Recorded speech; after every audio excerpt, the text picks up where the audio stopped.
The political leader of the United Workers' Party says he is anxiously awaiting a conclusive outcome to the IMPACS report.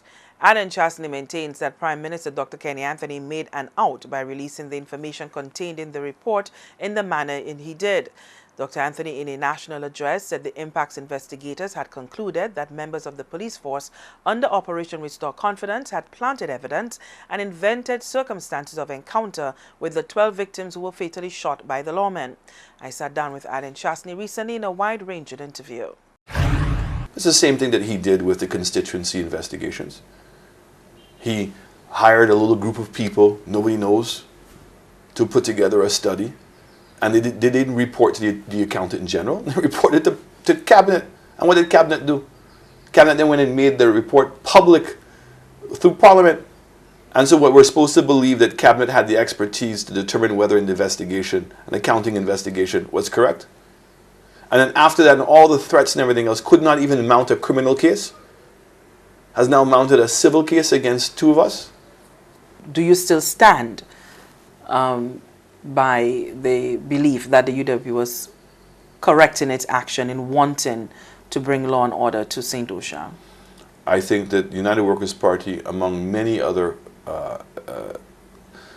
governments, has been the goal. I mean, I thought Rick Wayne did a fantastic job of going back to speeches in 1998, 2002, 2005, 2006, 2007. It's always been, since crime has become a major issue in St. Lucia, which in my mind correlates to when deportees became an issue, thanks to the Bill Clinton.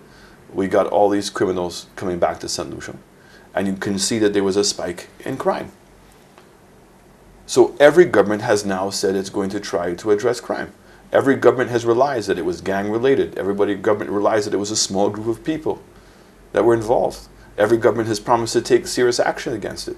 So I think the Operation Restore Confidence, that a group of policemen came in and did what they thought was the correct thing.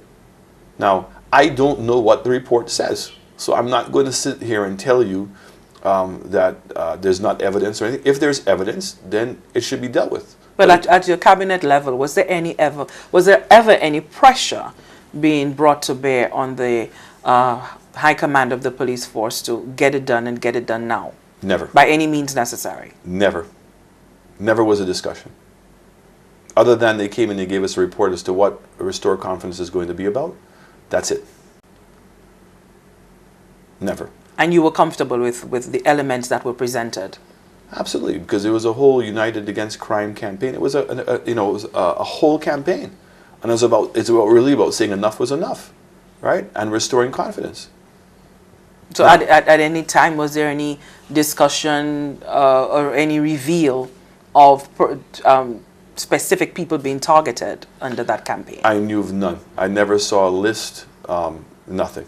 So that certainly never made it to cabinet. I mean, and this whole idea of a list, the FBI has the 10 most wanted, so is that, I mean, how do you make that comparison? And I think that one of the things in speaking to Guy Mears, and he was very clear, that there was very little communication between each of the police stations. So clearly there was a profile of people, right? But is that to say that those were people that the government was targeting? These were known criminals in our society. Was it to say that these people now are saying, okay, if you see this person, shoot him? I don't think that that's what the instruction was. But at the end of the day, I mean, we don't know what's in the report, nor do the police, nor does the former Prime Minister, nor does the former head of security, nor does the opposition.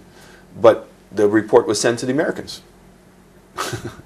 So you're asking us to make comments on something, and people have said, why is it I have not said anything? I have not said anything because I believe the Prime Minister made a promise to those same foreign governments. And the question is, can he deliver on that promise? Stay with the CTV News. When we come back, Beja nationals facing the courts on drug charges.